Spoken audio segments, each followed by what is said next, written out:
Chers organisateurs, chers participants, bonsoir. Très honorable aujourd'hui de participer au premier webinaire international.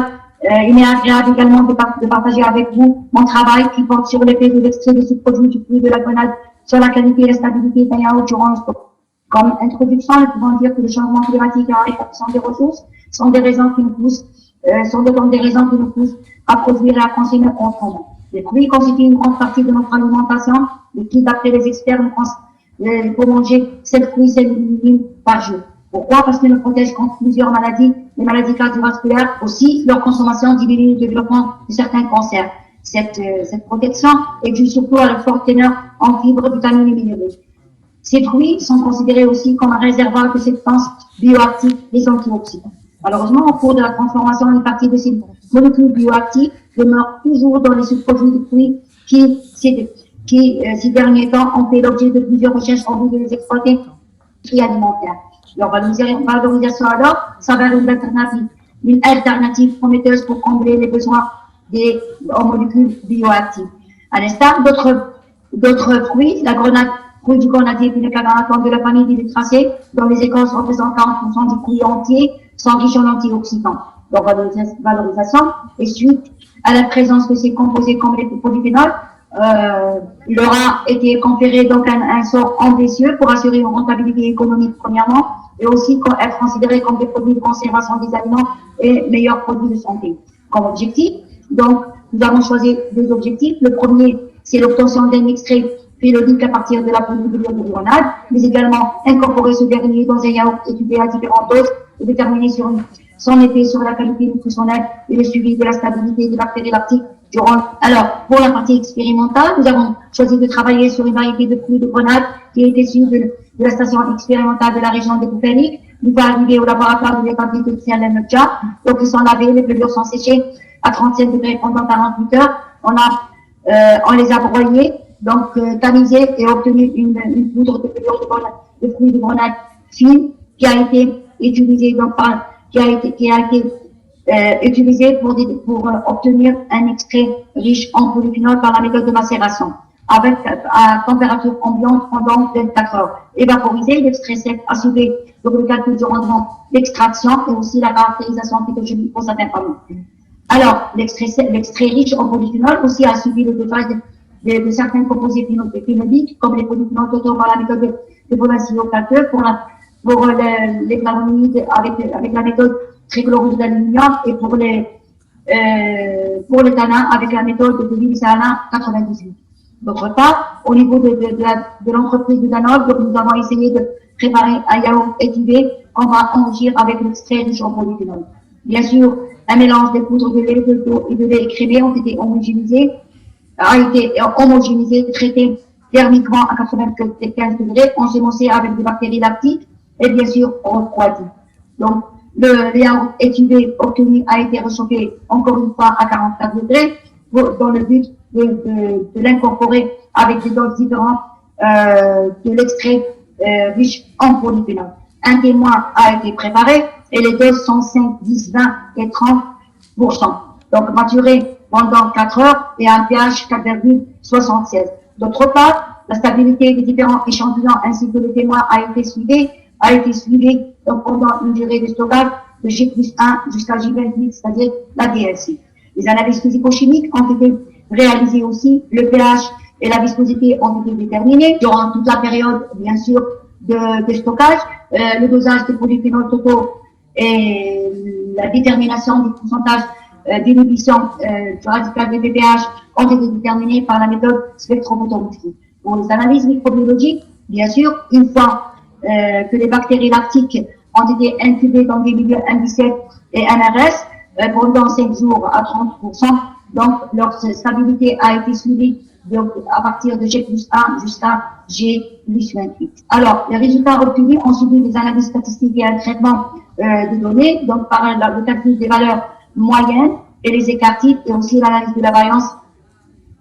Alors, qu'est-ce qu'on peut dire par rapport à ces résultats? Donc, les paramètres physico-chimiques des échantillons du yaourt restent toujours conformes à la norme, mais surtout à les doses faibles, 5-10% d'extrait phénolique.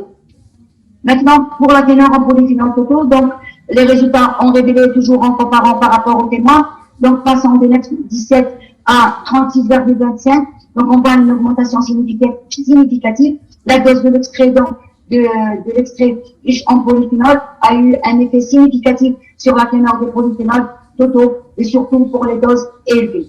Par rapport à le pourcentage d'inhibition du radical de PTH, donc il a suivi la même allure, donc ça revient à la concentration des polyphénols des différents composés phénoliques. On a remarqué donc une richesse à partir du témoin qui passe, la valeur elle passe de 26% jusqu'à 34,30% dans l'échantillon enrichi avec la dose de 30%. Et cela revient toujours, bien sûr, à la concentration des composés phénoliques. Alors, pour les analyses physico-chimiques, le suivi de la stabilité donc des différents échantillons enrichis et comparés aux témoins au cours du stockage jusqu'à la DLC nous a révélé que le pH des yaourts comparé aux témoins donc a connu une diminution progressive de G plus 1, G plus 10 et allant jusqu'à la DLC G plus 28.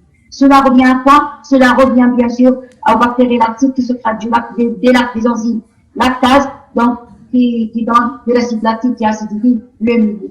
Pour la viscosité de sa part, donc là, l'inverse, on remarque une augmentation de la viscosité à partir de G plus 10, allant jusqu'à la DLC. Cela revient à quoi? Bien sûr, comparé aux témoins, cela revient à quoi? À la présence d'agents, des texturants qui sont des polysaccharides qui sont sécrétés par les bactéries lactiques et bien sûr qui créent une interaction avec les casines. Alors, la teneur en polyphénol totaux ainsi que le pourcentage d'inhibition du radical de PTH au niveau des différents des différents produits élaborés enrichis avec l'extrait comparé aux témoins au cours du stockage jusqu'à la DLC, on remarque une diminution significative passant de 25,09 d'extrait milligrammes d'acide gallique à G plus 1, arrivant jusqu'à 78 mg d'acide gallique G plus 28. Donc on remarque une diminution significative et cela tant que la dose augmente. Pour le pourcentage d'inhibition, donc on a la même chose. On passe de 20,25 à 13,24 à G plus 28. Et bien sûr, cela revient à la concentration en polyphénol totaux. Maintenant, pour l'évolution de la flore lactique des yaourts enrichis par l'extrait riche en polyphénol, qu'est-ce qu'on peut dire? Donc, nous remarquons que la croissance des lactobacillus est supérieure à celle des Streptococcus.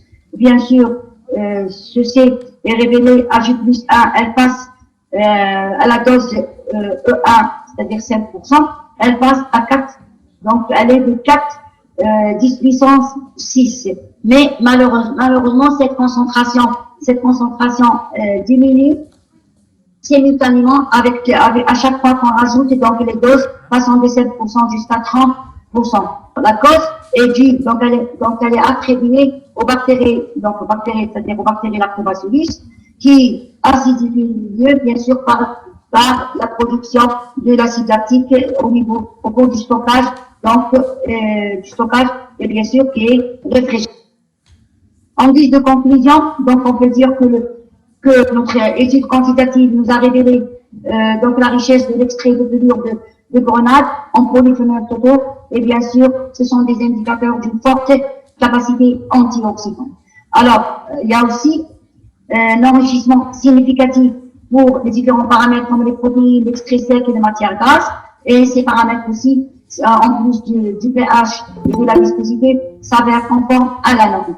Alors, l'incorporation des polyphénols à 5% dans les yaourts étuvés donc nous a permis d'avoir un produit à propriété fonctionnelle, bien sûr avec une croissance des bactéries lactiques dans les premiers jours et diminution au cours du stockage.